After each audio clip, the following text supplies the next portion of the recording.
I feel like creative people often get labeled as shy, introverted, like these antisocial butterflies of the world. They only spread their wings when they're totally alone and away from other people.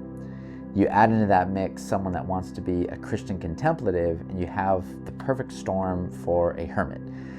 You've basically created the perfect human being that believes they don't need any other human being to become who they truly are. And there's this African proverb I've been thinking about that's kind of like the counterbalance to this personality type.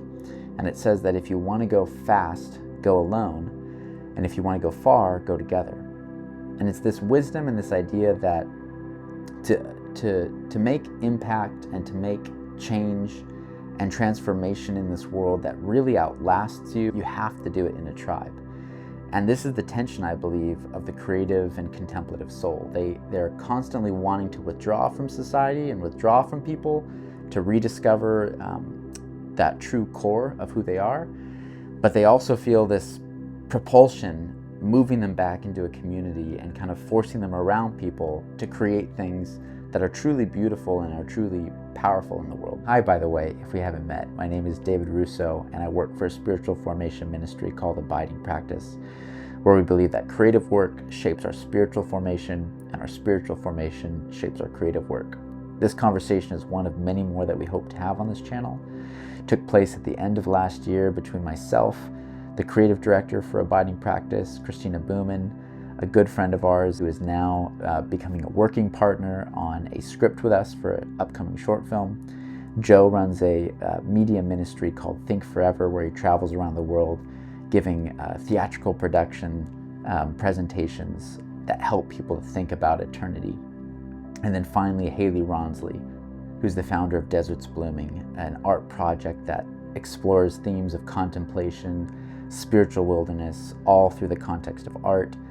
And at the end of this conversation, this again was filmed at the end of last year, but both Joe and Haley have become kind of collaborative working partners with Abiding Practice. And it's really sealed the truth to me that the best work comes from creative collaboration. It comes from contemplatives collaborating together, people that are opening themselves to the transformative power of the Holy Spirit and are seeking to make work that is a window or a reflection of that spiritual reality. Those people, when they come together, they truly create the most incredible things. And I hope you enjoy this conversation. I hope you'll follow us.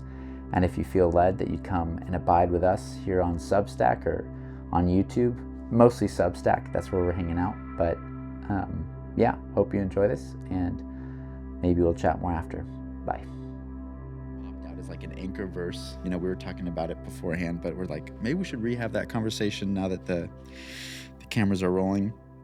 But it's fitting, I think, because we're in this, Christmas Advent season, and like one of the core pillars is the idea of Christ being our peace. That the Prince of Peace was born into the world.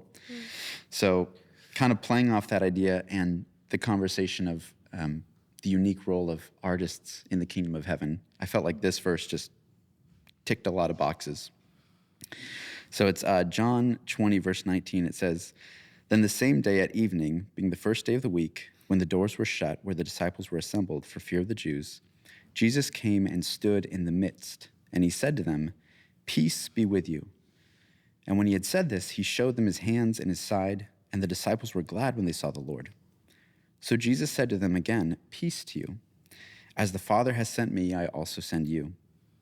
And when he had said this, he breathed on them and said to them, 'Receive the Holy Spirit.'" And the bookend of that moment ties it all the way back to Genesis, where God creates mankind. He creates humanity. It's the artistic movement of God to make the earth, to make it a good earth, and to make humans good and in his image. And he breathes into the first human being in that story, and he becomes a living being. And then here you have Christ coming, with a new covenant after doing the work of the cross, doing the work of recreation, recreating humanity. And he seals it with that same breath. He breathes into them and he says, receive the Holy Spirit, receive the living Spirit, the living being of the Spirit. And that work is a work of inspiration. That's where we get the word inspire from, is to breathe in, to be breathed into, actually. So, as Christian makers and artists and creatives, I think the real work is learning how to be inspired. It's actually learning what that work was and what that work is. So I wanted to kind of open up with just the topic of inspiration. So what is kind of inspiring you today, in your craft, in your work, but also what are like healthy rhythms for you to get into a space where you're open to be inspired? Yeah.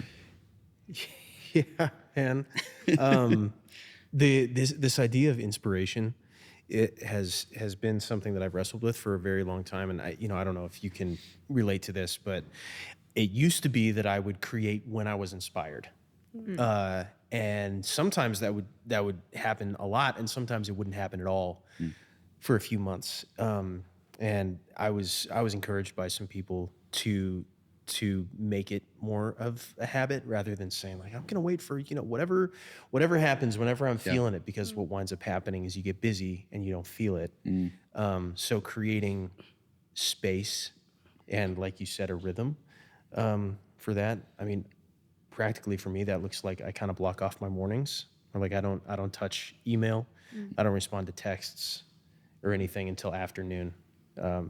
So, if we ever need to have a meeting, it's going to happen after that. But sometimes if I'm working on a specific project, it's a word count. Other than that, it's just a significant amount of time that I'm going to sit down and say, this is reserved. And that sort of inspiration generally happens when you leave space for it, at least for me.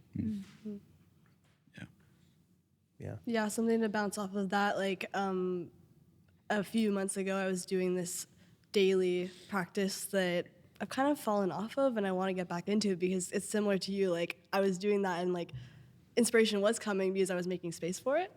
And now I'm like, oh, I'll wait till I get inspired again. But I'm like, oh, it's actually doing it that gave the space to be inspired by God. And like the practice was, I labeled it daily desert. And it was like this sort of daily small moment where I would just wait for the Lord, kind of get some inspiration and just like receive from him, and then make like a small little piece and then share it on Substack and kind of share the inspiration behind it. And the idea was both to give me space to receive from God and also see how other people receive from him through the art.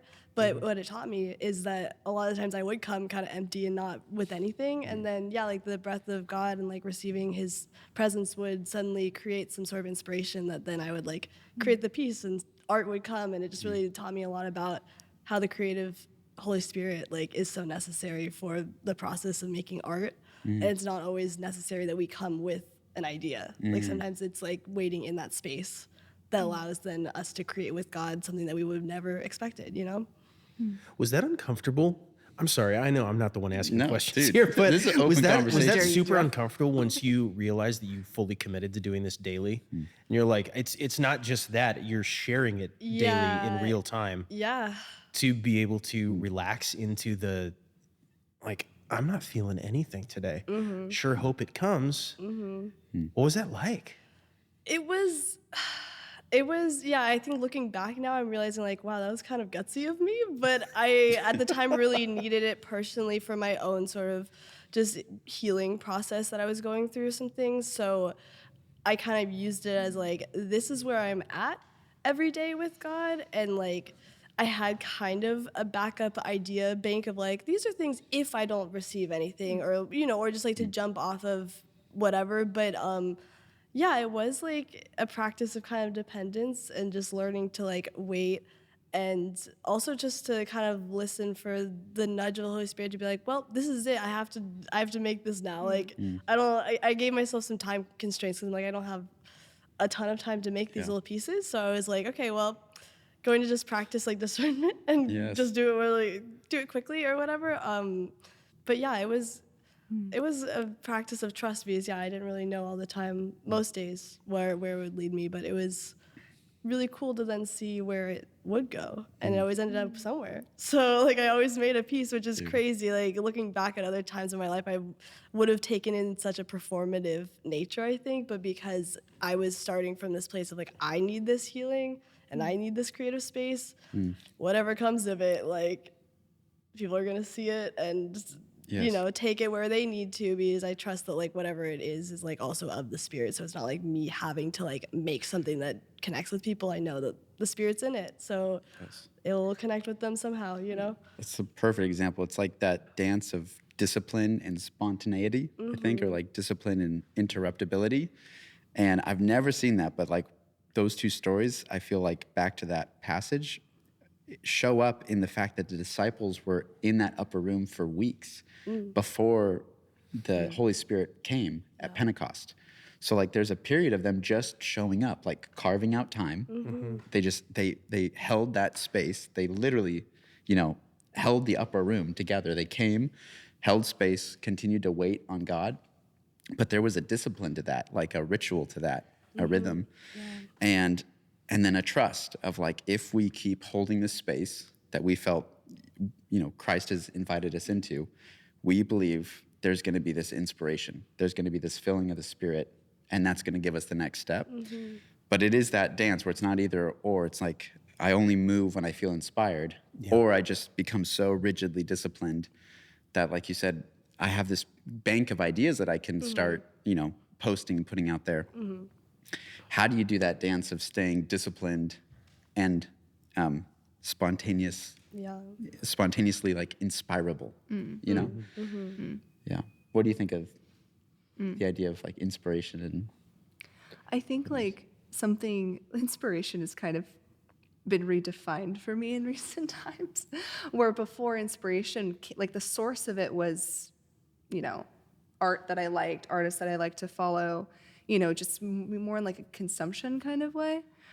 But inspiration for me, like in recent times, like I have learned and have experienced like a lot of pain and like limitation for my art this year, and like just not being able to like, be in the same inspiration that I had like maybe like last year or something.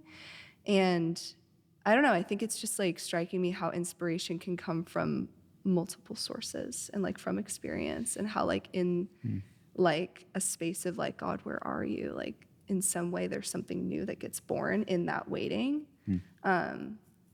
Yeah, it makes me think of your wilderness series. That was the 100 days, right? Was 100 days of posting a new art piece, but around the theme of the wilderness, right? Like, I feel you're the powerhouse on that one to speak into what that taught you, because to stay with that same theme and create on it for 100 days is pretty heroic. So like, I think a lot of kind of my inspiration often comes from my own like wrestlings and experiences, and for better or worse, using that because sometimes it will flavor the pieces differently. Sometimes it is joyous, and a lot of the times it is a lot of angst and sorrow and frustrations, but that then by encountering God turn into hope. And like it's not about me trying to like get myself there. So like whatever I'm creating often starts maybe from that sort of space of like emptiness or waiting in the wilderness, but then at the same time having hope and sort of kind of like making a prophetic statement through the art to like kind of be like, okay, well, I am going this way because I do feel the Spirit like starting to move in me, whether it's in that moment or thinking about more time and season in my life that I'm creating something inspired by. I feel like a lot of my inspiration ends up being about what I'm going through, and then like the transformation that kind of is happening in the moment because I'm interacting with God and bringing Him into it, versus me just like expressing that one moment on a piece. It's kind of the transformation in it, if that makes sense. I was gonna say, like, I think when you were praying into this podcast, I had like this picture of the Grand Canyon and how like artists live on the edge. Like we're the ones that are most likely to go like stand on the edge of like this insane rim, and like this, you know, this canyon is vast and deep, and it's like we want to experience like the tension of like, this is such a grand thing that's in front of me, and I just want to get as close to it as I can. And I feel like that's, I don't know, it's like the inspiration we draw from is like God, like is like just this grand thing that we just keep itching closer to. But I don't know, yeah, it's like you want to be able to see what's at the bottom and like what's in this vast space. And yeah, Dude, absolutely. I love it. You know, I'm realizing something, and you said something about this sort of creating the daily desert, working through some of those things on your own and doing that in a public way is super brave.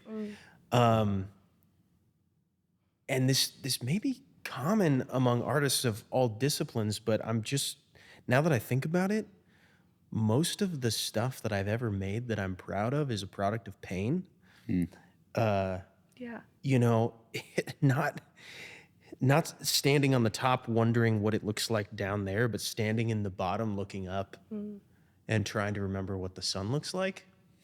And that's melodramatic as heck.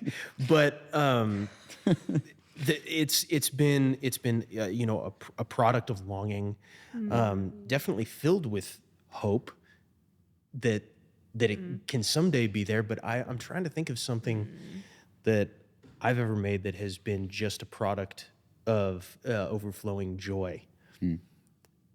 And I don't know if that's a problem, or if that's just a genre issue, or if that's sort of commonplace.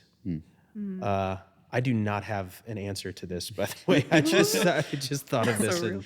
But playing off that idea of the edges of like the Grand Canyon as like this edge, I think that is the unique place of art, is that it actually can like fill the spectrum, and it's most powerful actually on the extremes, on the heights of joy, like the ecstasy of like, you know, transcendence, but also like the pit of despair and like grief. And like art actually likes to hang out in those fringe spaces and communicate what's just beyond, kind of both ways. It's kind of the entire book of Psalms is just exactly. Exactly. Like let's fill like from the highest mountain to the lowest valley, like and reveal the presence of God in every dimension, like every strata, 100%. From the highest highs to the lowest lows. Like, and artists, I think they try to peer over the edge and share like, this is actually what's even beyond that spectrum. And this is what's even lower than the low. And then there's like what's beyond it. If you think of the Grand Canyon, there's another edge on the other side. Yeah, the Tolkien, you know, references, like definitely like the horizon that is not yet, the dawn that has not yet come. You know, C.S. Lewis and like Tolkien both kind of had those images of like the end of all things is like, is a coming sun, a horizon. It's like, it's not yet over the mountains. But yeah, I think when we think of formation and like the way that the church is formed or that people are formed, there was this really interesting Venn diagram I saw that talks about like these three overlapping circles for formation for a person. So one of them is like orthodoxy, which is right thinking. And so the church is like, you know, majors on this very regularly. Like we try to teach the right way to think about God and think about ourselves.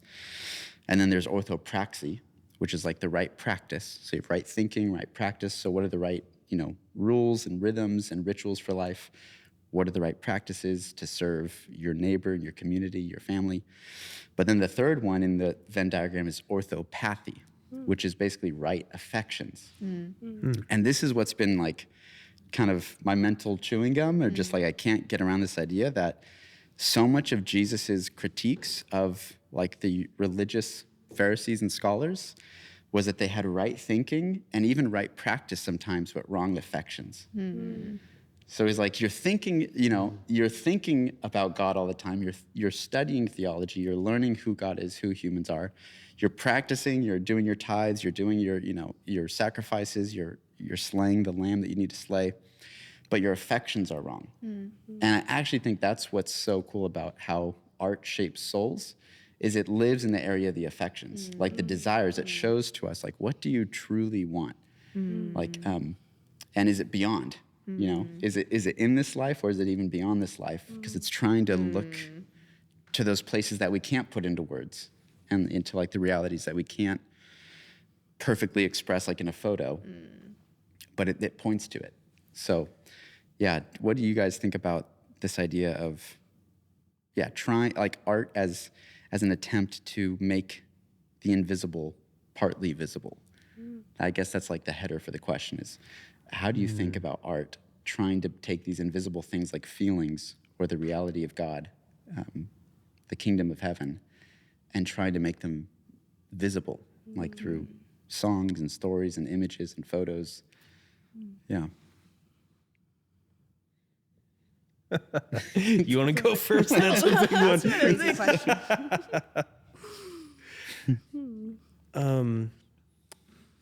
I have one quick thought on it, and that's that I think it sort of comes down to, you know, you could call it affections, you could call it honesty, and I think it comes down to the integrity of the individual creator.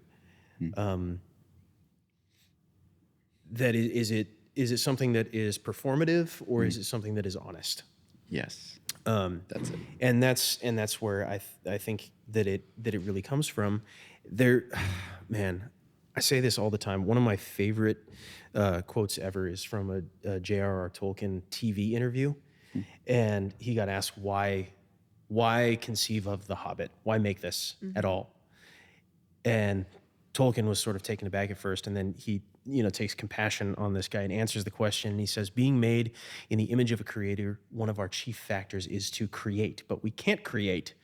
In other words, we can't make something from nothing. So what we do is we subcreate.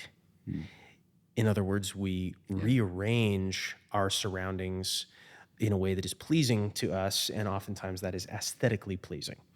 And so we have this within us. All of us do, and some of us do it professionally and you know, publicly.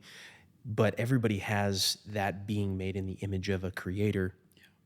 And so what we do with that is vastly important. I think in that we could become performative and say, hey, look at me, look how well I can subcreate. Yeah. But at the crazy statement. Taking credit for someone else's exactly work. Exactly. Like look at how I have rearranged what someone else made, and trying to get some pride in that, or taking the blocks at your disposal, doing it as an act of worship, and allowing that truth to shine through. And that seems semantical, but I think really it's just at the heart of an artist. Yes. And that's the word, though, is it's at the heart. Like, there's a reason I think you use that phrase. It's like the same, that's such a good cutting line to say, is it true or is it performative? Because that is what I see in the rebukes of Jesus to the religious performative. He's basically saying, your hands are doing the right thing, your mind is like chewing on the right ideas, and yet your heart is far from me. The affections, like the heart of the matter is skewed. It's warped. And I think that's a perfect way to describe it. It's like there's an inner sense in us when things are being done that are true, like in harmony with God, and when they're being done because we've turned in on ourselves and now we need that validation from what we're performing for the world. I think what comes to mind when you're talking about, both of you are talking about this, like, I know so much for me, my art tends to come from and through, like, my experiences in the secret place. And, like, that's what I think of, like, the invisible becoming visible, both, like, I think God often exposes things that are invisible in me that are, like, they are there, you know, like, and in those maybe affections that aren't in the right places. And a lot of it, I feel like, does have to do with my creativity, and, like, it reflects kind of my desires, and, like, it's all really intertwined. Like, I think our art is so intertwined with our hearts and, like, inner world. And so I think that in creating, I feel like often those parts of me get exposed that maybe the Lord wants to like realign. Yeah. And through creating can be realigned with Him. But that's, I think, a lot of where God forms me, you know, and I think that that's something that creatives and all people, but I think specifically creatives have the invitation from Jesus to experience like formation through Yes. the creativity that we're producing. And yeah, so I feel like we're both the ones being formed and created, and then we're good. also sharing what we're creating and in turn inviting other people to be formed through that. It's like it's this continuous cycle, I feel like, of formation in some ways that art has a key role in if we allow ourselves to be invited into it, you know? Wow. That's so good. Like we make our art and then our art makes us. Or like we sub-create with God and then that sub-creation helps recreate us. Yeah, absolutely. I was gonna say, I think like art speaks a language that words just cannot. It cannot like fathom how these revelations that we have about God and how we choose to communicate that. It's like words just can't always do it, and that's why I think art needs to have this emotional capacity where it's like this has to be an outpouring of.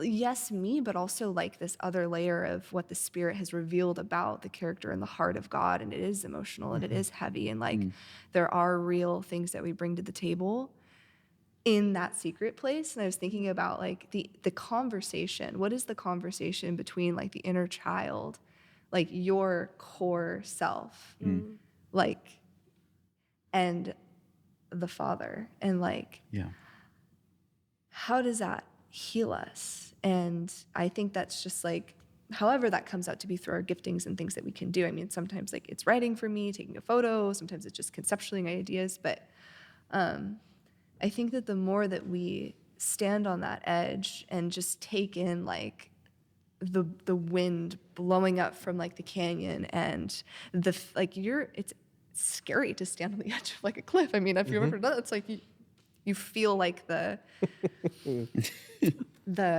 reality that there's like all this space below you, and like it's risky, but it's like an interesting sort of like high, and a place that we always want to be and dare to go. And so I don't know, it's just like there's all of these things that come to mind for me when I think about, like your question was like, what was your question? Somehow that started, and then I go on a track. You are and on then the it's edge. like I need That's to figure out what my origin was. It's there, but it's like I don't do well with words. No, that's because you're creative. That's like the proof of the point is. Oh no. That's actually the point. Is like it started with this idea of like what forms a person, and it's like, orthodoxy, orthopraxy, but then orthopathy. But the thing about the affections is they usually are touching things beyond words. Outside of orthodoxy. It doesn't mean it's like it doesn't mean it's unorthodox. It just means it's like, it's a fancy word, but like supra-orthodox. Like it's beyond orthodoxy, but it encompasses orthodoxy. So it's like, there's stuff that goes beyond words because like our God is beyond words. There's a part of God that we cannot contain in our language. And there's even parts of theology that talk about the way to know God is by comparing him to what he is not. So you say, God is like peace. We use metaphors. God is like love. God is like, a lamb. God is like, the blood. God is like the cup or the bread. But he is not that, And so what's the not that part of it? That's the beyond. That's what's, outside of words. And I think we get little glimpses of that through art. Like we have an experience of like, that's describing something that I know is real, but I've never seen, and I can't fully describe it. Like what do you do with that? I think that's kind of where art's at its best, when it's like on those fringes of the human experience, like trying to say, this is what is just beyond that rim, I had an experience like that the other day, and it was actually with you. We were listening to that song. That's right. Well, what was the name of that song? I know, I forget it now, but it's Okay. like Basila or something like that. She's like a South like American artist. That's a huge song right now, like a bunch of like orchestra going on. Yeah, very like opera. very experimental. Yeah. And we listened to that whole entire song because another friend was like, "Hey, listen to this live, the whole thing with me right now." And we got to the end, and I think you and I both had the same look on our faces, which was like, "Huh." And my response was, "Okay, I didn't like the song, but I really like what it did to me." Right. And I'm like, so I guess I did like it. I don't know. I'm not gonna jam to it. I'm not gonna put it. It's like not on a hype not my mix. workout playlist. It's not on a chill mix. It's not on any mix. But like in this like that did something to me. Yeah. And if you're talking about inspiration being the thing that is breathed into us to give us life, then the sub-creation equivalent of that would be something that can move that being which is already alive. And that song did that Yes. to me. We're really gonna have to look that up and like tag that in this video somewhere. Give 'em credit. That is yeah, we'll fact check that. that situation. It exists. We know But, that. That's a fact. But yeah, I think that's a great example of what we as human creators can do in participation at our very, very best, That's which right. is animate that which the Lord has already given life to. Yes.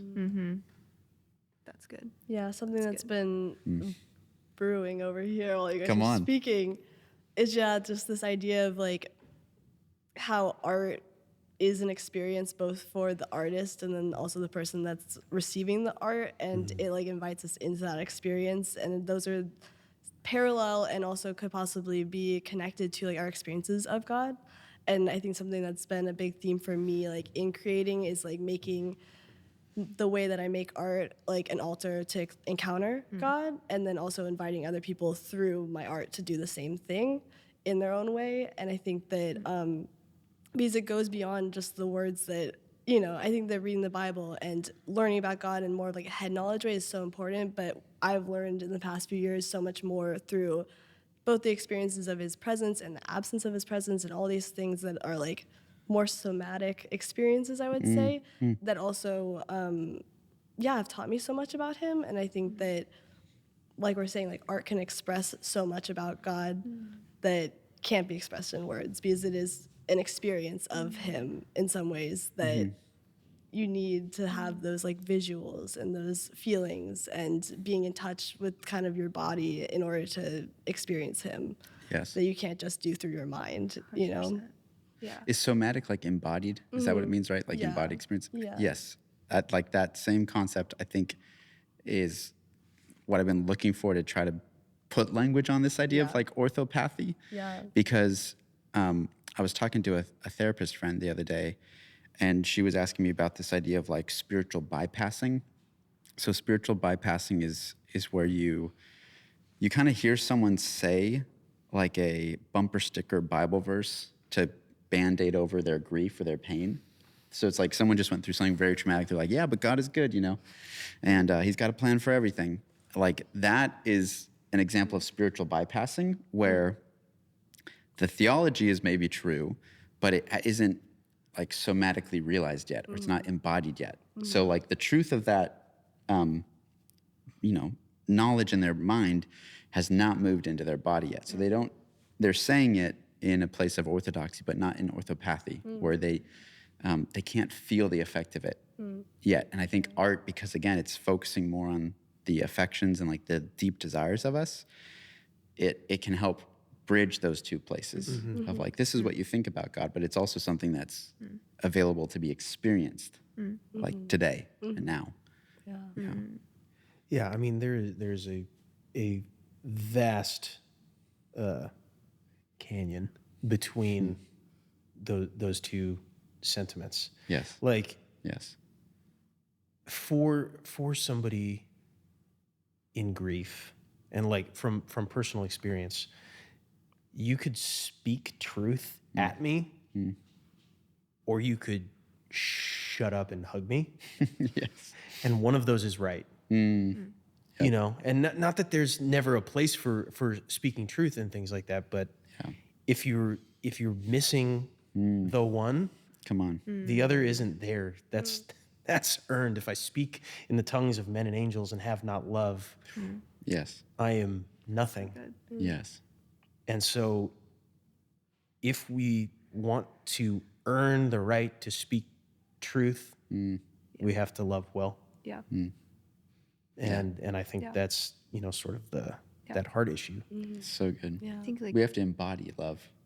It's just, yeah. Well, I was going to say the same thing. Like God embodying it 100%, but like God created in love, and He created in freedom for the purpose of more freedom and more love, more or less. So it's like, I think that when we're talking about inspiration and like what draws us into these ideas and like what are we really talking about, it's just like, go and make disciples of all nations. Like, who are you becoming through the vehicle of art and beauty? It's like, who's the person that it's going through this, you know, edge of the canyon, below the canyon, we're all over the place. It's like what's being formed. And I think like when you come across like artists that are the most free and they are the most childlike and they have like crazy faith and they have no care in the world, it feels like it's like, you know, are you responsible? You know what I mean? It's like, huh? It's just, it doesn't make sense because it's like we're willing to stand on that edge of like, yeah, this is ridiculous. Yeah. And like, but this is what I know I'm meant to do as someone who's created in the image of God. And God created a wild world. It's like you have to stand on that edge and experience like the Spirit's wind, you know? yeah. So Yeah, I think that's something that I've been thinking about, just how creatives are both, they're always inviting other people in, but it also can be scary to participate in where we're already on the edge, you Right. know? And I think that's something I've experienced in the church is like wanting other people to see what I see and to be willing to like stand on the edge or be like, Yes. yeah, we can experience the full range of emotions. And like, this is kind of just like all the invitations of God that are flowing through like our art, you know, and feeling like that's where I want it to be. And still like there's so much more that needs to be encouraged in some ways. And I think that something that's given me purpose is like maybe that's part of being an artist in the church is like kind of giving that voice of God to be like, come on, like let's go to these edges of the earth or these adventures or these, I like want to meet you in these deep places, that like giving permission for that. And I think that art kind of opens that door for people that maybe aren't considering themselves artists, but they still can like kind of go with Jesus in that direction, you know, through the art that we're making. I love the word adventurous in that. It is kind of scary sometimes. It's like being a performer with stage fright or like a skydiving instructor with a fear of heights or something like that. You're like, hey, come on, let's do this thing together. It's going to be awesome. And then right before you do it, you're like, oh no. I don't know if I want to do this thing. I shouldn't have done this. But there is something, like, you know, when, just in life, somebody cuts you off in traffic and it's like, it happens all of a sudden, you avoid it and you got that like energized thing and all of a sudden your sinus is clear and like everything moves in slow motion. You're like, hey, whoa. Yeah. It's like that Spider-Man moment. Go time. that kind of everything's happening in slow motion. There is something about approaching topics in art that seem scary, that sort of clear the senses in that way, almost as if there's this sort of encouragement from the Spirit to explore. Like, hey, you're not gonna get this until you push. Yeah. Until you go somewhere scary, you're not going to have this, secret superpower. Whatever it is. Yes. At least that's how I feel when I mean, there have been times where I have over committed to a creative project very publicly. And then I'm like, Okay, this isn't gonna work. Uh-oh. I'm buried by it. Guess we got to do it now. Yeah. Yeah. I guess you know about that. Yep. Yeah. No, Did you same. commit to the 100 days in advance? Like or is publicly, you mean? Oh, I knew I wanted to do it for a while, and then life happened this year that I was like, I'm gonna do it now. And Yeah. so I didn't really plan for it to be all in public. Like I didn't really plan for it to be like every day, but it just worked out that way. Yeah. That I was like, I can do this. And again, while I kept it about sort of my own experience and like I need to do this, sharing it was a little easier because I was like, it's really not about the audience. Like I want them to experience it, but I like need this art right now. And I would do it regardless, you know, and like that gave me then some peace of being like, I didn't promise anyone anything, you know. It's not like I have all these expectations. It's more like I'm making this and I'm happen to share it with everyone. And if they enjoy it, that's great. But yeah, it took the pressure off of me feeling like I had to have this destination and this sort of outcome that would please everyone else, you know? Yep. I actually feel like that's a good place to start kind of landing the plane together, is talking about how, you know, we are trying to overcome that battle of living performatively or truthfully. Like as artists, like what is the life hack or the spiritual practice that you feel kind of helps interrupt that cycle for you or help you see that dividing line between, is this being done in truth? Is this something that's coming from, you know, inspiration and honest experience in me? Or is it something that's, it's clingy, it's graspy, it's performative, it's needy? Like what it kind of in your guys' experience has been a practice or, you know, a frame of mind or framework, something that helps you kind of see those realities and choose the truthful one over the performative? I guess for me it's hard because being in a creative ministry space, like it needs to be viewed.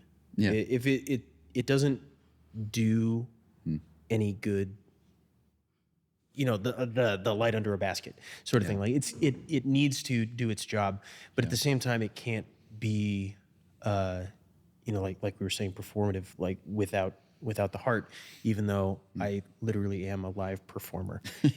So it's a weird line to walk, and I think the thing that helps me a lot is knowing that probably 90% of what I have created and will continue to create isn't seen.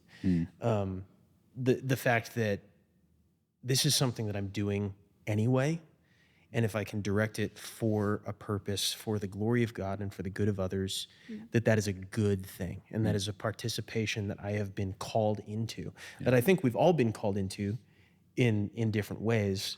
But having other people to check your blind spots on that and continuing to be true to the heart of that, even behind closed doors, is an important step. So.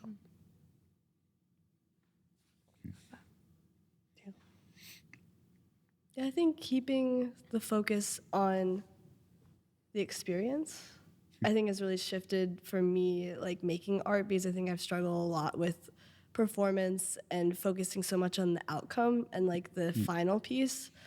And I've realized that like the more that I open myself up to experiencing God in the moment as I'm creating, like I just don't feel as self-conscious or focused on that. And it opens me up then to like kind of taking pieces in a different direction than I would have expected. Like it's kind of more of that co-creating like experience. And then when I get to the end, then there's discernment of whether this is meant to be shared with other people, you know? But I think also staying rooted just in my identity in Christ, like, has just changed things too. Like, the more that I do feel grounded, the less I feel kind of nervous to share things, because I know it's probably coming from an authentic place, and I just am not as, like, impacted by other people's opinions. Easier said than done. But I think that, like, the more time that I am intentional about, like, abiding in Jesus and spending time with him and, like, receiving his love, I think that that just kind of helps me stay rooted in that and not go back to the sort of I need to prove myself through my art. It's like then it's about us creating together versus having to create in order to prove my value as a creative or whatever, which is a long journey, but that simple practice of returning and abiding has like really made a big difference. My roommate invited me to, I'm not a painter, y'all. I can't paint. It's just been like my whole life. I grew up with friends who painted like really well, and I tried and I just couldn't do it. And so that's why I take photos, but it's so much easier. But I came across painting as kind of like this way to rub up against my perfectionism, say like, hey, like enough. Like we're actually gonna like face this fear head on. And through the process of touching the canvas and putting color on it and, texture and, some shapes and what I can't do figurative. I mostly just dabble with abstract. It's become like this like spiritual, almost like abiding practice for me. And sorry to use the name of what we are. You gotta just plug happened it. in a Gotta sentence. Plug it. But my roommate invited me to paint for each Sunday of December during worship, which is kind of like a new thing that my church is like just kind of doing, I guess. And at first I was so scared. I was like, you, and I was like, okay, I was like assuming, okay, I'll be in the back in the corner. And she was like, no, you'll be like near the stage. And I was like, In front of the stage with a spotlight, close-up camera on the screen. I was like, I can't do that. Like, that's a lot of pressure. Like, to be in, where everyone's facing. It's just like there was this So everyone's fear. looking that way? Everyone's Yeah. looking at me, and it's like, I'm worshiping through the paint and through the It's like, I don't know, like thinking about the attention on me and just like the fact that I don't know how to do this, and it's just all that fear. But I just felt like this invitation again, like when the first moment I just was curious about, maybe I should just paint for fun. Like I just feel like that could be fun to do something different. It was the same fear, and I just said yes to it. And I was like, sounds good, God, like great. And when I was in that moment, and thank God I was off to the side in the dark, which was great. God was like, I knew. I just felt so much freedom in letting go of the outcome, because it's like, well, there isn't going to be like, I have no picture in mind of what this is going to be. I just want to play around with the paint and the color. And I didn't even use a paintbrush. I used my hands. And it was just like this freeing moment to just listen to, like the worship music, and everyone's worshiping. It's like everyone's focused on God. And it's like, it just reminded me that like, it is not about me. It's not even about the painting. It's about what the Spirit is inviting us all into collectively. And some people, it looks like just raising their hands, journaling, laying on the ground. For me, it was like just painting. And it just was like this new way for me to practice being an artist, and like, I don't know, like doing something hard and different and strange for me. But it just, it's like, it's oddly become a practice. And although like in a worship setting, it's like, like don't do that every day for sure. But it's just this reminder that like, you really don't know what is possible until you put yourself in the moment of like full dedication. Like I'm taking off on this wave, and it's like, you're in, and it's really cool. And I literally painted in the dark. I did not even know what my colors looked like. All I knew is that I've got white, yellow, and copper. And when I pulled it into the light, and the worship was only like 10 minutes, it was like, oh, sick. That's not that bad. Yeah. So that's my Perfect. example. That's awesome. Yeah. I had a follow-up question for you. Because sorry, again, I know I'm not the one that's supposed to be asking questions here. But it's not an interview. So I loved the way that you described sort of having the experience of doing the art, like, hey, I'm gonna do this, and then then I can look and see, like, is this for the world or is it not? I love the approach, and I love the grounding that happens in that, and the focus on the live experience. My question is, how does that relate to when you have an agreement or a contract for something? Like if you, as a professional creative, then decide that you're going to do a series of pieces for somebody for a paycheck, even if, we're keeping the heart and the honesty of this. How do you keep that then in that scenario? Yeah. Yeah, I think that's something that I'm starting to navigate more, because I tend to just make pieces for myself versus commission, Like, I think that that's a different approach, and I think that it has to be a little bit more collaborative in that fact than if it's more professional or commissioned by somebody else. But I think that what matters more is still staying in that place of God's presence while creating. And, there may be more discernment than with whoever you're creating it for. Like, kind of some ground rules and some legit restrictions and all that kind of stuff. But yeah, I think that the heart is still the same. Just like creating with God, trusting that the piece will come out the way it's meant to. And, I think with art and with painting, that can sometimes be a little tough, obviously, with like revisions and all that kind of thing. But I think what matters more, because sometimes you are making things that isn't necessarily just your vision. It's with somebody else, but I can at least approach it still with that same sort of desire to like meet with God and see where it goes. Like, I made a piece actually to go with the poem that my friend wrote. And so she had, her vision for the poem, and then I created the piece. And it was really cool to have that process and then see like her reaction to it. And she hadn't really given me much direction, but we wanted to just kind of see where both of us are coming from. And again, it was really cool just to see how God then created something that like aligned with our vision without even like really explaining it to each other. So I think that sometimes there's opportunities when, especially working with other faithful creatives, to allow the Spirit to kind of collaborate and see where that goes too. But yeah, just being open to where God wants to take a piece while also keeping in mind whatever sort of limitations you have on the piece. You know? We talk about that all the time in like the APT meetings. We say like the work is not the work. Like, at least from God's perspective, like the work that we are trying to focus on, like, all right, what media are we putting out? Like, what projects are we committing to? Like, these are the things that God cares about.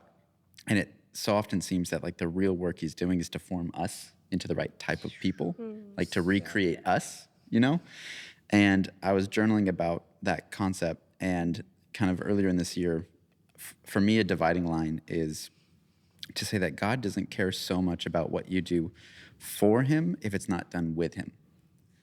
And I think about that like, okay, I got an assignment from God, or I got a commission, to do this piece of art. I'm going to do this thing for someone. I'm going to create something for them. And in God's economy, I think that matters very little, the output that we create for him.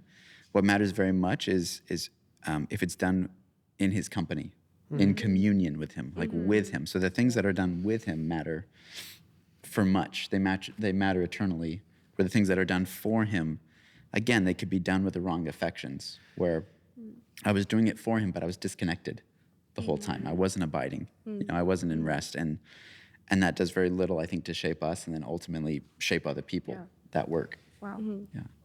So I have a 6.5-year-old son, and at this point in his life, there's nothing that he could do for me that I'm incapable of doing for myself. Yeah. And even more than that, there aren't that many things that he could do for me that would be more efficient than me doing it myself. Yeah. So, strictly speaking, I don't need any of those tasks done from him.